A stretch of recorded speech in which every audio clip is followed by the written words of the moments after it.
Yo, what's going on, guys? Welcome back to another video. In this, we're gonna go over full card predictions for UFC Fight Night, UFC Vegas 97. We're gonna go back from Dana Dungeon right back to Dana Dungeon this week. Next week, I mean, not this week. We have an off week from UFC this weekend, but we should be going back to a pretty good card in Dana Dungeon. So I'm happy there's not a women's main event next week after a week off. That would be pretty terrible. But yeah, we got Sean Brady taking on Gilbert Dorino Burns. He's gonna be fighting Sean Brady, trying to make his way in the top up the rankings. So should be a fun matchup there. We also got our boy Steve Garcia, Steve Mean Machine Garcia. He's gonna be taking on Canada's very own Kyle Nelson. Alessandro Silva is fighting on this card. Alessandro Costa is getting pretty good matchup here, I mean, to say the least. Trevor Peak, I mean, my favorite fighter, Trevor Peak, is also fighting on this card. I don't think that's the easiest matchup they gave him here, but it should be a fun fight overall. Every Trevor Peak fight is really fun. We also got Rongzhu trying to come back to the UFC right now. He got a contract. I think he got re-signed to the UFC because of getting some wins on the road to UFC tournament. He's gonna be fighting Chris Padilla, who went out there, got a pretty big upset over James Luntop. Got a first submission over him as a pretty sizable underdog there. Ryan Spann's also coming back. I mean, Dulgarian coming back for his third fight in the UFC. André Lima versus Felipe dos Santos. There's actually a lot of good matchups on this card. So we also got Gabriel Santos coming back after some time off, taking he had a pretty bad TKO loss to David Anama in the last one, so he's gonna be taking on Yizha, who's also coming over from a road to the UFC finale, I think. Jaqueline Amorim versus the former stripper Vanessa Demopoulos should be a fun fight, and let's get right into it. Make sure you guys like, subscribe, and leave a comment down below with what kind of parlays you guys are playing on this card. What's your most confident pick on the card? Leave those comments on below. I'd love to hear you guys' opinion on this card. Let's break it down, guys. First fight on the card is gonna be Zygimantas or Ramaska taking on Nathan Fletcher. Now these guys were supposed to fight each other last week. Unfortunately, that fight didn't happen because Nathan Fletcher, I think he had some medical issues, if I'm not mistaken. So yeah, Fletcher had some medical issues. I don't know what really happened, like what kind of medical issues he was dealing with. Yeah, now they're running back here, so hopefully he's recovered in that week off that he took. He's gonna be fighting Zygimantas or Ramaska, who is gonna be the better striker here, and I'm still gonna lean towards Zygimantas or Ramaska because I feel like I'll say one thing about Zygimantas. So he had some facial injuries, I think, that he was dealing with, so he had to go see a surgeon after his Ultimate Fighter stint. So hopefully he's recovered. I mean, both these guys have been dealing with some stuff out there. He's going to be the striker here, whereas Fletcher is mainly a wrestler and a grappler, has a pretty good BJJ game on the ground. He can probably get a submission if he can get those positions on the ground. But I'm still going to lean towards Zygimantas. And I like Zygimantas as underdog here. I think he can get this one done. Zygimantas, I think he's like plus 115 right now. So the odds have tied in this time. Last week I think he was like plus 145, plus 150, so the odds are definitely tighter this time. So he's like not as big of an underdog this time. I think if he can survive the first round, doesn't get caught up in a submission early, I think he can get it done by, I'm gonna say Zygimantas by, I'll say by decision. He can probably get a late TKO too. Next fight on the card is gonna be André Petroski taking Dylan Budka. Give me Petroski. I think Petroski's gonna get this one done with the better wrestling. Believe it or not, I actually think he's got a better gas than Dylan Budka. I mean, Dylan Budka went out there just... To be fair to Dylan Budka, he did take that fight on short notice against Cesar Romero, who's a way better kickboxer than Petroski is going to be. But Petroski's got some power. He's going to have the better striking here. Dylan Budka, I mean, he's got some striking, but not really much power on the feet. He's mainly just a wrestler, control wrestler. And I think Petroski's going to be looking for submissions. He can also land some power shots on the feet. I think Petroski's going to have the better gas tank here. And he's taken some tough losses. I mean, Jacob Mulcoon is a lot better than his record reflects. Jacob Mulcoon should have beat Brendon Allen.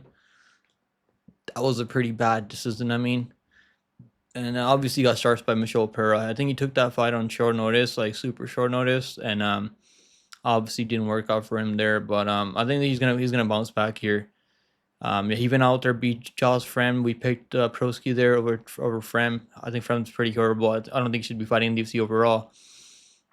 Budka, I mean, he might have a better guessing this time because I guess he's had more time to prepare for this fight.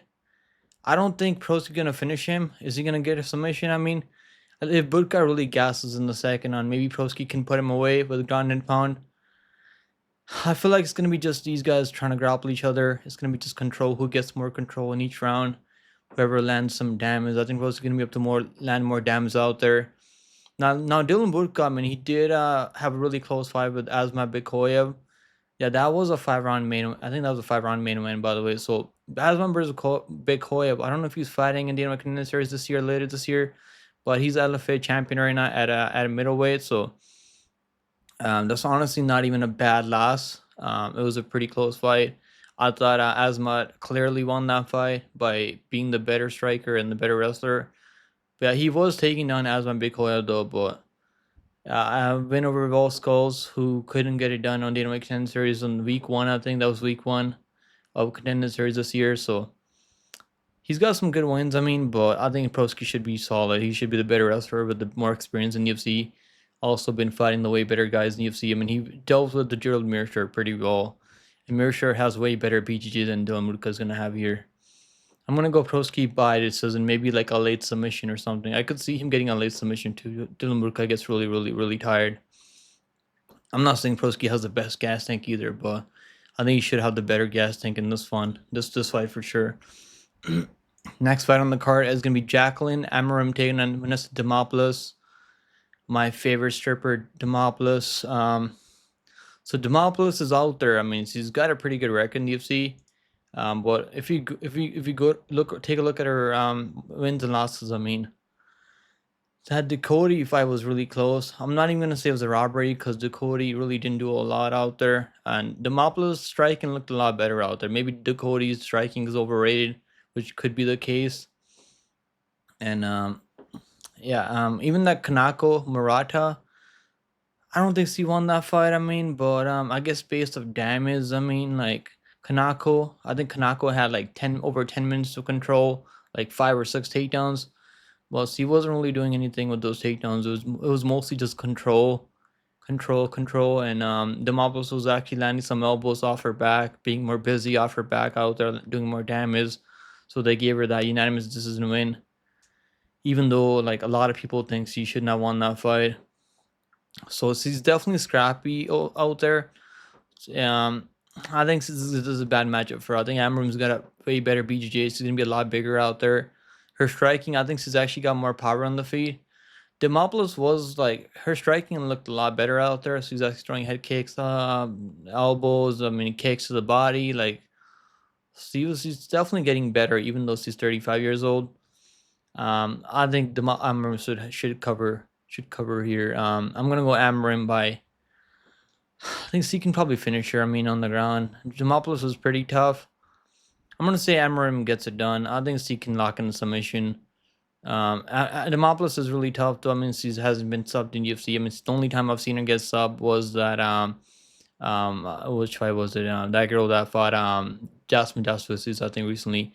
Fatima Klein in the grappling. That was back in 2021. That's the only time I've seen her get caught up in a submission. I think Amorim is gonna be live for a submission. I'm gonna go Amorim by submission here. Amorim. I forgot to take a look at the odd. I mean, Petroski is minus 325. Kind of crazy though. Well, I think it makes sense. Amorim minus 290. Yeah, that line is way too wide. But I think she wins most of the time. I might take a look at Demopoulos by decision though, because she's gonna be live by decision for sure. I mean, she just has a way winning these fights. She shouldn't have no business winning.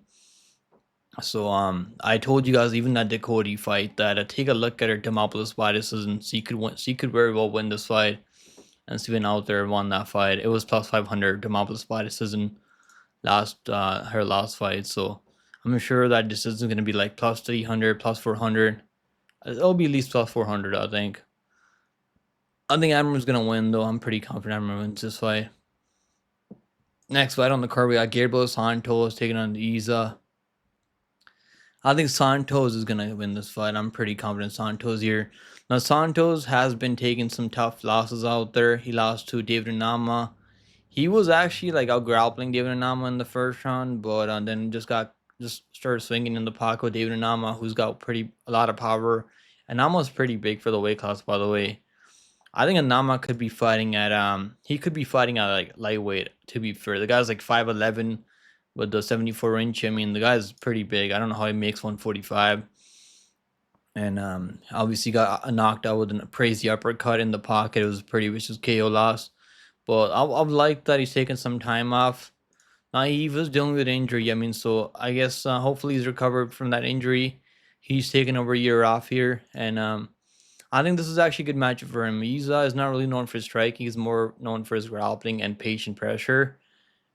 He's got pretty good cardio for 3 rounds. And he can put a pace on you if you're not careful. But I feel like Gabriel Santos should have the better wrestling here. He's going to have the better striking for sure. He's going to have more power out there. He's also fought the way better competition out there. He fought Lauren Murphy. Could have won that fight. I mean, I was watching the fight back earlier today, and he was mixing in takedowns and Lauren Murphy, landing some good shots in the pocket. I mean, landing some body kicks. I mean, elbows in the pocket. And if that fight wasn't in UK, I think he could have gone towards towards Gabriel Santos. Beat Jose Delano, who's on his way to being in the UFC soon. Is 5-1 in LFA, and Marcia Barboza also on his way being in the UFC soon. I think we're gonna see these guys in Contender Series soon. Elvis Brenner, who fights at 155 right now, so the guy's clearly been tested outside the UFC, and also in the UFC they haven't done him any favors. I mean, they were trying to do him a favor with Velus Mosin fight, but yeah, he couldn't make it there. He had to pull out. I parlayed him there over Velus Mosin, and that was a pretty good matchup for him. I think this is a good matchup for him too, even though Yizha's out there winning fights, but not really over anyone that good. And Kaivan Lee, if you put a pressure on Yizha, you can definitely like land some good shots in the pocket over him. I don't think he's got the best striking defense. He fought really close to Jung Young Lee, who I think is kind of overrated. I picked Hyder Mill to be Jung Young Lee recently, and I think we got like Hyder Mill like +1, +200 over Jung Young Lee. I'm not that high on Jung Young Lee. And Young Lee outstruck him pretty badly on the field. Was landing some nice knees in the pocket, and he was catching him with some stuff on the feet. And Yizha really didn't have much to offer on the feet. Gabriel Santos should win this fight at least 9 out of 10 times, unless he gets caught with something crazy. But I think he's gonna have the better PG and the better striking here. So pretty confident Gabriel Santos here. The time off might be a concern, but I'm glad he's taken at least a year off since getting KO'd. He's still young, he's about to be 28 soon. He's only 27, so the time off could help him here. And this is a good matchup for him. I mean, they're not giving him someone like dangerous like Anama or someone like Lauren Murphy, who's in their top 15 right now. Just beat Barboza. Gabriel Santos, I'm going to go Gabriel Santos by KO TKO. I think he can finish this dude, even though this dude's pretty tough. I'm going to go Gabriel Santos by like a second on TKO. Santos right now is a Gabriel Santos. I've seen lines. Okay, he's -230 right now. Is the line kind of wide? I mean, maybe, but I think it makes sense 2-1. He's been the more UFC tested guy out there, and he could have beat Lauren Murphy. I mean, who I'm pretty high on. All right, guys. Next fight on the card is gonna be André Lima taking on Felipe dos Santos. Now I was really considering going with Felipe dos Santos here because I feel like he's gonna be landing more. He's gonna be landing more volume out there. He's pretty tough. I mean, dos Santos is really tough though, but he's kind of wild out there. He throws like nice flying knees and stuff like that. He puts a lot of pressure on you. So his fight with the Victor Altamirano, he got taken on 9 times. That's not good, man. Victor Altamirano is not really known for his wrestling. He's more known for his striking, point fighter. He's like more known for being a point fighter out there. And that they should have probably given that to Victor Altamirano. I don't think he won that fight. He got outstruck on the feet, even though he was landing some nice shots. His boxing is pretty good. He's only 23 years old, so the guy's only he's about to be 24 soon. So the guy's gonna get better eventually. But yeah, the takedown defense is really really bad, and he was getting taken up by Hugo Paiva. Even though he outstruck Hugo Paiva, I'm pretty high on Hugo Paiva. Hugo Paiva has a lot of power. He's fighting Elephant still, and he took a Manel Cap the distance. I mean, a short notice. I think he took that fight on short notice. Manel Cap was supposed to fight someone else. I can't remember. I think he was supposed to fight Kai Kara France, and then Felipe dos Santos took that fight on short notice as an opportunity to get into the UFC. So good for him. He looked pretty good out there. He got dropped early in the first round by Manel Cap, but he was definitely touching up Manel Cap in the later half of that fight, landing some nice knees up the middle, landing some left hooks. I mean, the guy's clearly pretty dangerous out there. But I think Lima should be the better, more technical striker out there. He's the one thing I don't like about Lima, Andre Lima, is the volume. He's like too patient out there. I mean, like so, like he does get taken on too. He might get taken on here. But yeah, the guy's like really patient out there. Doesn't do enough sometimes. Even that like Mitch fight, all he was landing was leg kicks out there. He wasn't really landing anything up top. So I could see Felipe dos Santos putting pressure on him on the feet and just going for it, not really expecting Andre Lima's power. Lima hasn't shown a lot of power in the UFC yet. I mean, like we haven't seen any knockdowns from. I don't think we even dropped Jenny Dim on the feet. I don't remember. Jenny Dim is like I think he's fighting tonight in FCC. Jenny Dim, I mean, he's actually got a couple wins after losing to Andre Lima, but Jenny Dim wasn't really like pressuring him early. He just kind of let Andre Lima dictate the pace out there. Lima obviously outstruck it with the leg kicks, with some body kicks, landing some nice elbows in the clinch. The guy's got really good Muay Thai.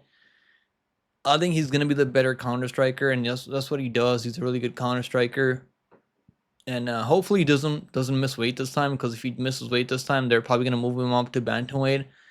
And I don't think he should be fighting at bantamweight, even though he probably should be fighting at bantamweight because he missed weight by like 5 pounds in that fight against Mitch Poso. I don't even think he tried to cut a weight in that one. He came in at 130 pounds. I mean, so he's got to make weight this time. I am going to take Lima. I'm going to take Lima by decision. I think he's going to be able to land the better shots out there. But Dos Santos can also level change too. He can go for takedowns. I've seen Felipe Dos Santos go for takedowns out there. So the line should be even money here. The lines were even money early. I think I like the over 2.5. None of these guys are finishing each other. This fight is going over 2.5 rounds. It's gonna go the distance for sure. Andre Lima minus 185 now. I mean, Jesus, that line is crazy. 2-1. I'm gonna take the over. I think it goes over 2.5 rounds. Both guys are really tough, and Andre Lima is really patient out there. He might drop Dos Santos because you can drop him. I mean, if you land a clean counter, because he kind of rushes in when he's trying to strike with you. But it's really tough getting him out of there. So I like Lima by decision. I think Lima gets it done by decision. The line's way too wide though, 2-1. If you got him early, like a minus 120, plus 100, like the line opened up at plus 100, probably the better play. But now I would probably just stay away at this point. Over, I think it goes over 2.5 rounds.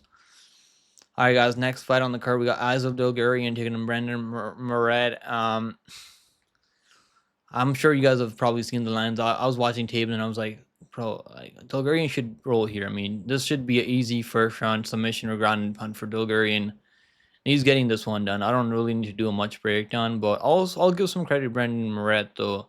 He's a New England cartel guy. Trains over there with Angel Pacheco and Connor Matthews. I mean, those guys over there. So, and Calvin Cater.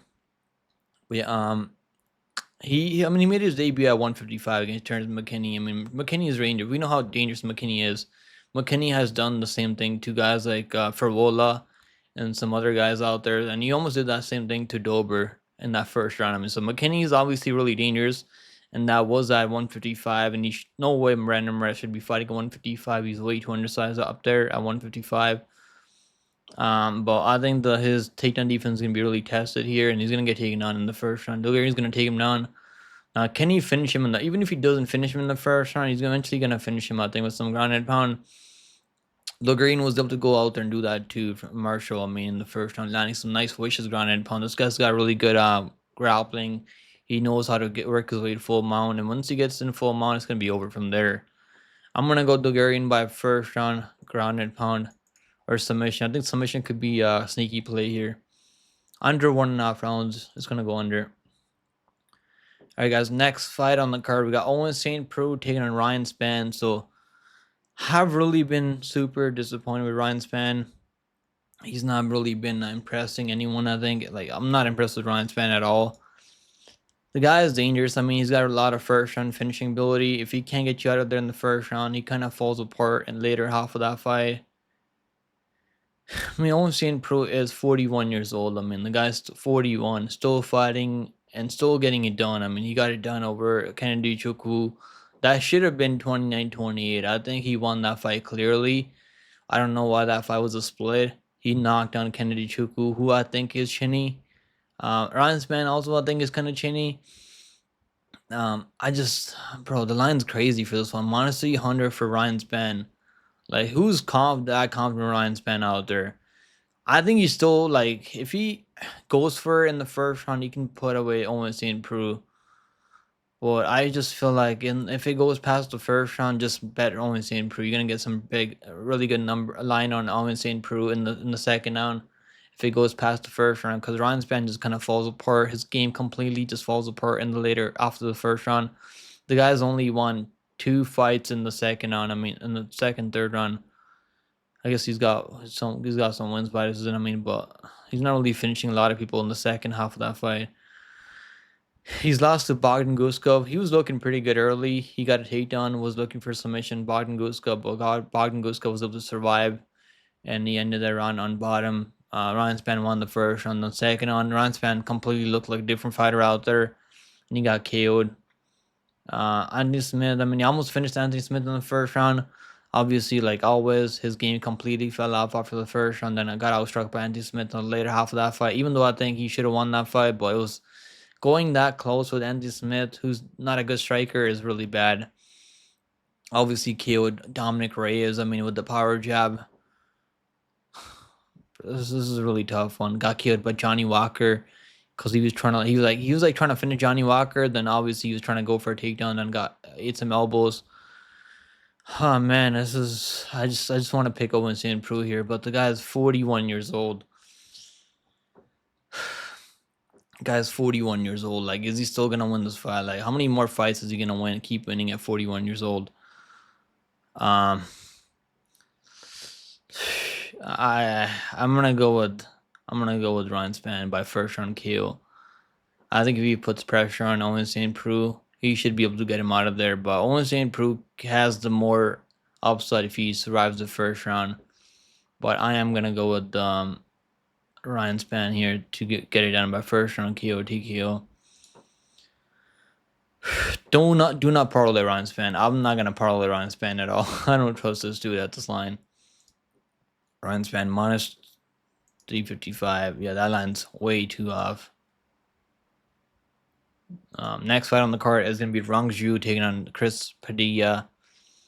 Now Rongzhu looked pretty good on his last fight, but he was fighting a former, I think Horiguchi should not be fighting at 155. No way. That guy's only like 5'5" or 5'6". And he's only got he's like a one-trick pony. He's only got wrestling and nothing else. I mean, the guy's only got wrestling. That's about it. And Horiguchi, he's on 2-fight losing streak right now. He's not really doing well out there. And I guess he's on a 1 fight. He just lost recently to Ju, who's a way better striker than him. Yeah, I think Horiguchi's definitely overhyped. But Chris Padilla, I don't like his striking that much. He was eating a lot of leg kicks in that James Lund Top fight before he finally got a takedown. He got like 2 takedowns in Lund Top. I think Lund Top might have a hole in his game. And Padilla might be able to get a takedown here. But on the feed, Rongzhu is going to be the way better striker. Way quicker. He's going to have the better speed out there. You can take down Rongzhu early. Like, his takedown defense looks better as the fight drags on, because he starts touching up, he starts getting in his rhythm out there. But Sin Horiguchi eventually was able to time like 1 takedown on him. He was able to control him for like a second, like couple seconds, and Rongzhu was able to use the fence to work his way back up. I'm gonna go Rongzhu to win by. Does he get a KO? I mean, Padilla seems like a really tough dude.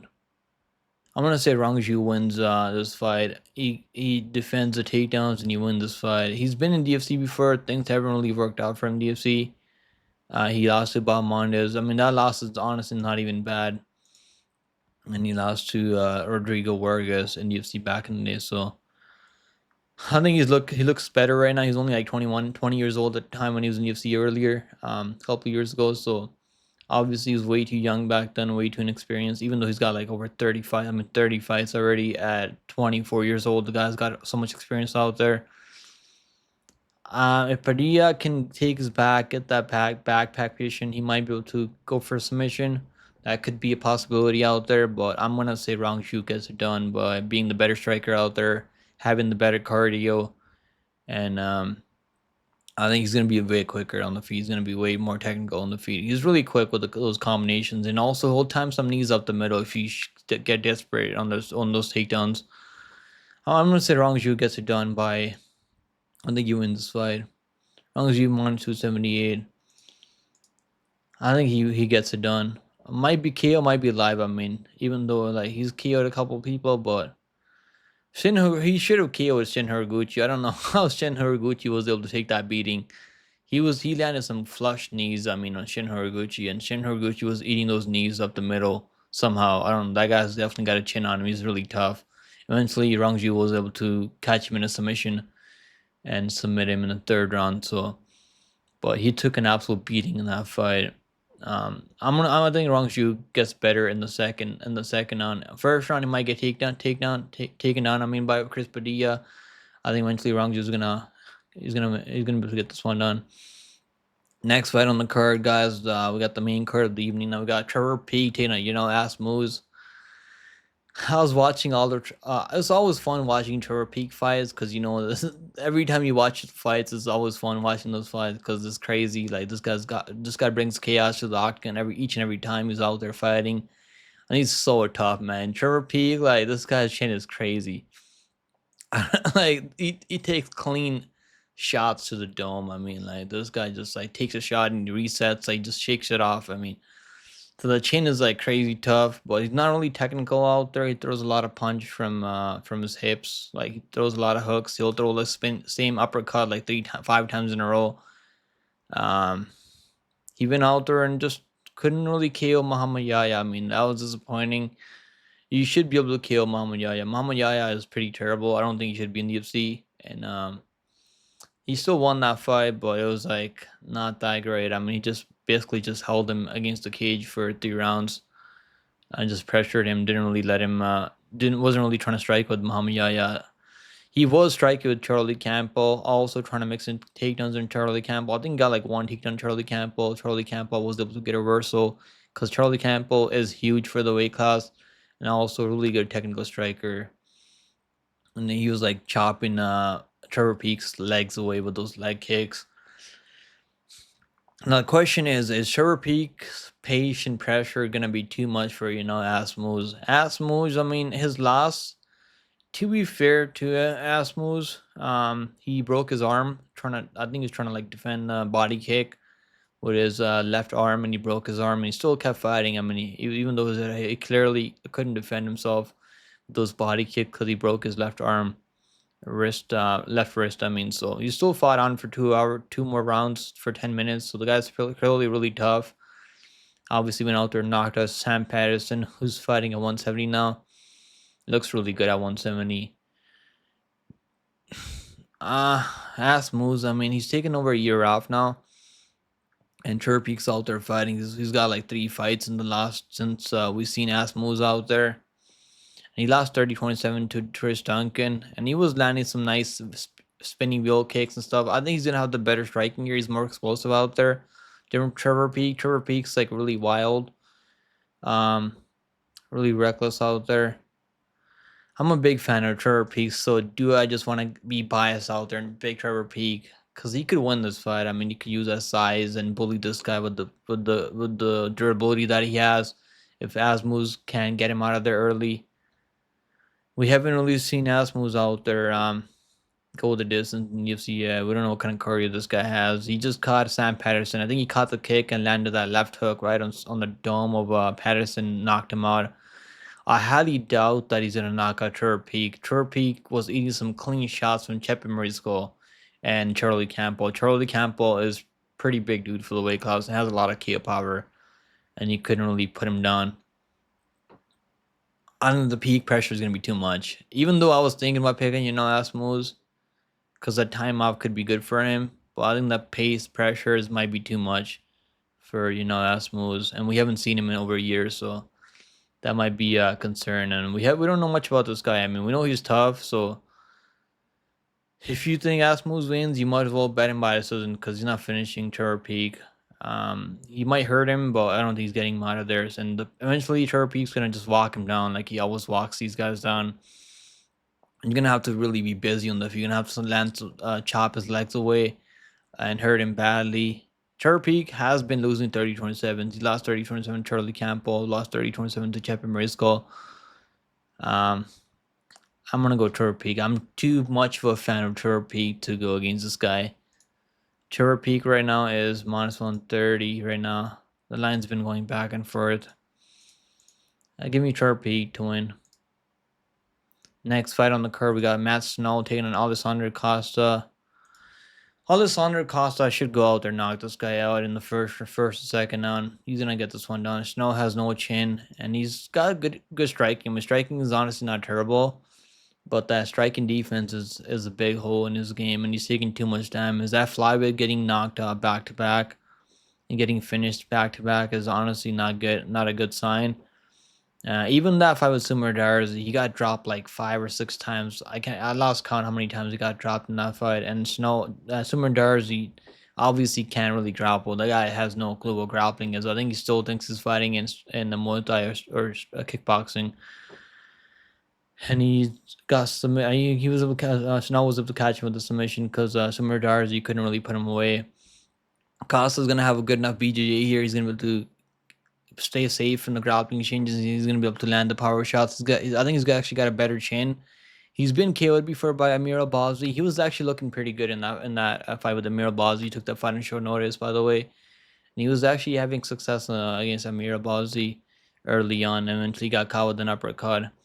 But since then, I mean, he looks pretty good out there. He's training over there at I think he trains with the Diego Lopez and Alex Grasso and those that camp. So he lost to Steve Ursa. He was actually catching Steve Ursa early, rocking him. Eventually, Steve Ursa was able to have some takedowns, mix it up, and he was able to beat him by 28-28. But he won the first round against Steve Ursa, then obviously killed Kevin Borjas, absolutely put a beating on Kevin Borjas. Yeah, Alessandro Costa is getting this one done. The odds, I guess, make sense, -485. Yeah, he's going to get this one. He's got the better durability, more powerful on the feet. Nasty leg kicks. He might just leg kick TKO him if he doesn't go for the headshot, but I think he's gonna put him out. He's gonna put his lights out. I think it's still good parlay piece. Take Alessandro Costa by KO, TKO, or by submission. Alright guys, next fight on the card, we got Kyle Nelson taking on Steve Mean Machine Garcia. Oh man, here we go. Nelson's been on a roll, man. He's been out there getting the job done in the last 3 fights. He should have lost to Du Ho Choi. I mean, I was talking about that when we picked Du Ho Choi over Bill Algeo. That Kyle Nelson lost that fight. The only reason that was a draw was because Du Ho Choi made a mistake in the 3rd round. He headbutted him when he was in top position.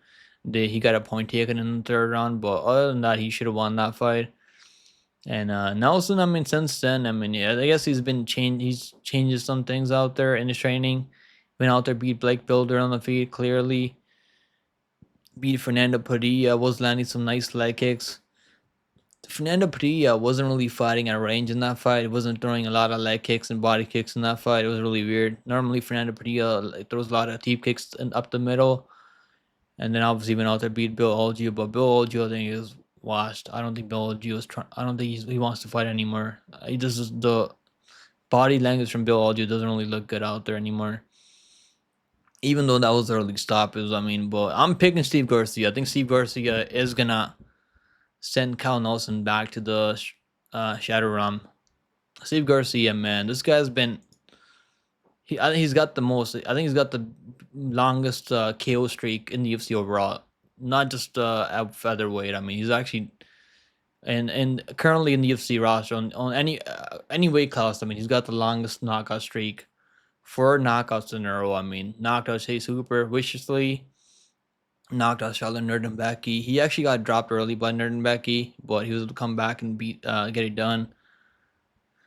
Not absolutely put up absolute beating on Melcozo Costa in the second on. He got controlled early by Costa, but absolutely like Costa was like not even there. He was trying to wrestle the referee afterwards. He was like not there anymore. It was vicious versus KO. And then obviously knocked out Sunghui Choi in the first round. So the guy's super dangerous. I mean, like knocked out Chepe Mariscal, even though I think that was early stoppage. He was landing some. He actually hurt Chepe Mariscal with the left hook. So I think he's got some of the nastiest left hooks at 145.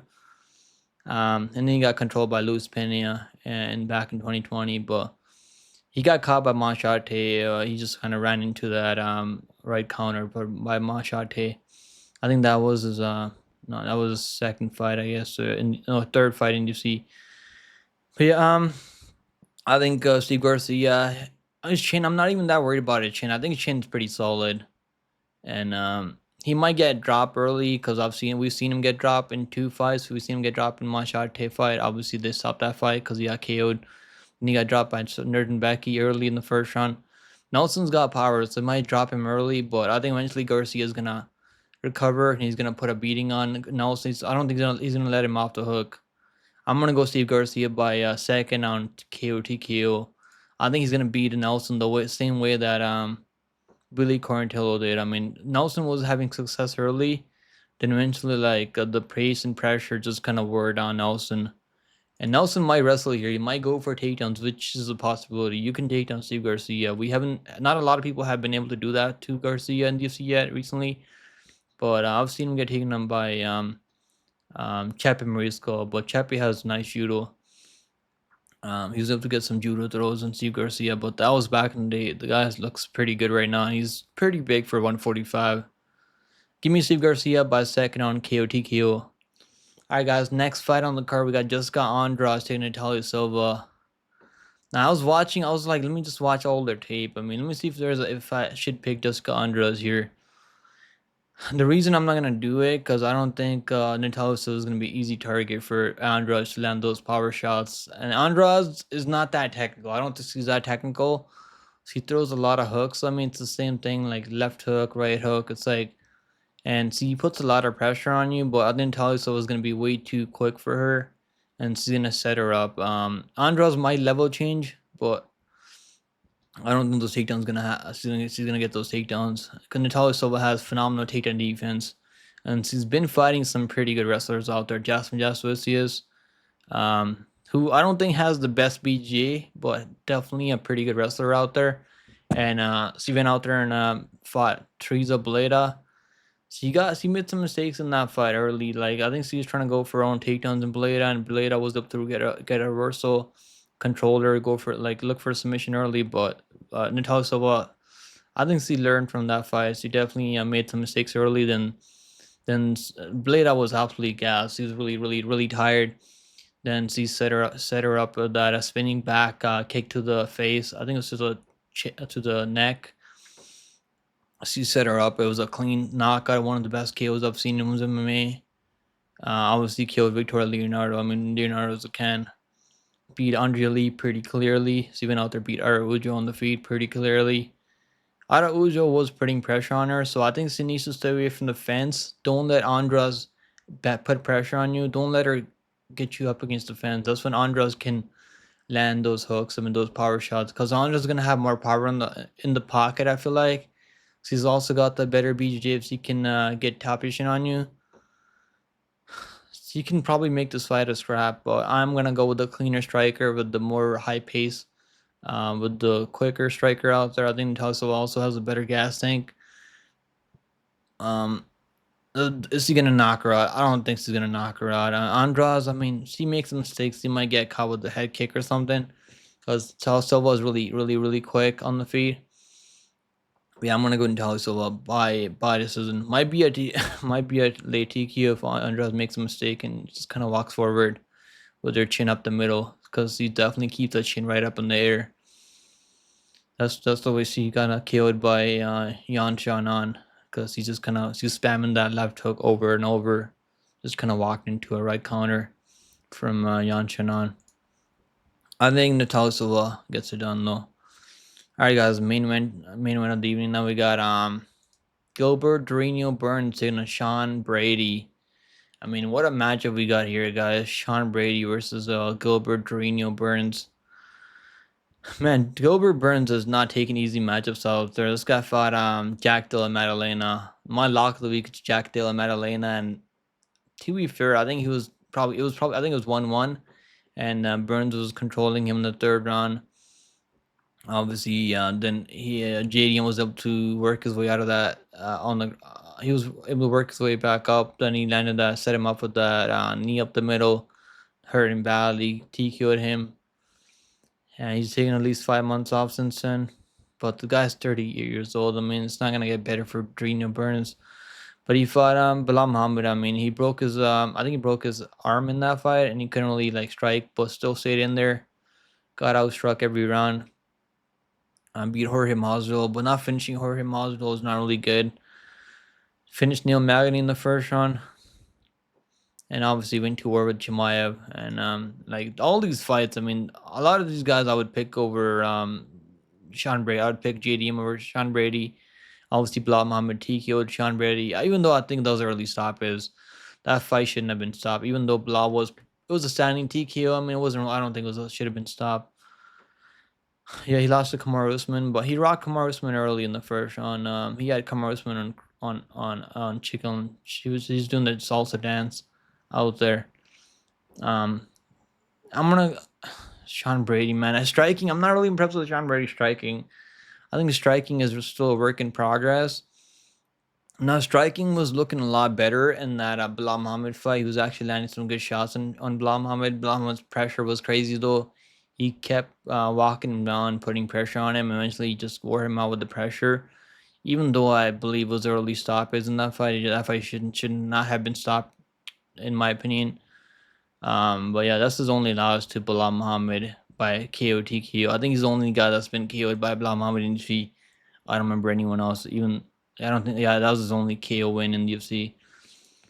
But that's not even a bad loss. I mean, in the UFC, that's his only loss in the UFC by Bilal Muhammad. He hasn't fought the same level of competition that what's his name, Bilal Dorino has fought. But the guy is still out there. I mean, he fought Gilbert Arena. That's not nowhere near his level of competition. Rocky Edwards. Okay, that's not the same Rocky Edwards. I was like, Leon Edwards. When did he fight Leon Edwards? He fought Aaron Jeffrey. He's pretty good. Aaron Jeffrey is a pretty good Bellator fighter, or Bellator fighter, yeah. I think he's gonna be able to wrestle him. I think even though we haven't seen him in a 5-round main event yet. Have we seen him in a 5-round? Even that Kielsa fight, I think that was 3 rounds. Yeah, that was 3 rounds. He was able to wrestle Kielsa in the first round, third round, or second round. I think he got like 5 or 6 takedowns in Kielsa. That's pretty impressive. Kielsa's a pretty good grappler. I don't think he's as dangerous as Burns on the feet. Kielsa was definitely landing some shots on the feet against Sean Brady. Sean Brady is over there training with. He's got a training partner that's fighting on this card, André Petroski. He's training over there with Joe Piper, body bag Piper. So I'm sure striking's gonna improve. I don't think he's got power on the feet. I do not believe that Brady's got power on the feet, but Burns' chin is kind of pretty bad. We've seen him get dropped by jabs over and over. He got dropped by Chimaev 2 times with the jab, and then he got dropped by Usman with the jab. So now also his gas tank could be an issue if he can't finish on Brady early. So I think Brady's gonna wear him out with the wrestling, and eventually he's gonna just hold him down, wear him out. Burns can probably get some sweeps though. This is gonna be a crazy fight. This is Brady's toughest fight in the UFC other than Bilal Muhammad. Now, give me Brady though. Does he finish him? I'll say like a ground and pound. I think he probably can get a ground and pound later. I don't know. Might just go the distance though, because Burns is really tough. He's got pretty good BJ, and you get to hurt him on the feet. But I could see Burns' cardio not really holding up when you get over 35 years old at fighting at these lighter weight classes, like 170, 155, 145. And the guy's he's almost like he's 30 years old. I mean, so that's not gonna help his case. And also coming off a pretty bad KO loss that he took some unnecessary ground and pound shots by JDM in that fight. And JDM had a broken arm in that fight, still able to catch him.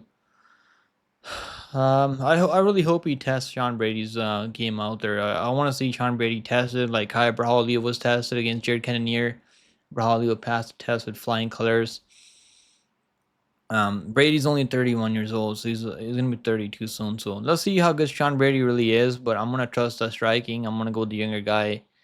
I don't see Burns just catching him in a submission. Brady's really strong. Also, Burns is a former lightweight. He used to fight at 155, so he moved up to 170, and he's looked pretty good at 170. And obviously, they haven't done him any favors with the matchmaking. Yeah, I'm gonna go with Sean Brady. I'll go by decision. I might finish him by ground and pound later in the 4th, 5th round. I think that's probably live, because he does get really dominant positions on you when you get those takedowns. But it'd be crazy if you can go out there and submit Burns. I don't think that's happening. I'm gonna go with Brady by decision. I think he's gonna win 3 or 4 rounds, three rounds out of 5 rounds. So there you go, guys. That's my breakdown for this card. Hope you guys enjoyed the full card breakdown, and I'll see you guys in the next one. It's gonna be a good card. I'll be live for this entire card next week, so make sure you guys come hang out with me, and I'll see you guys then, man. Take it easy, guys. Later.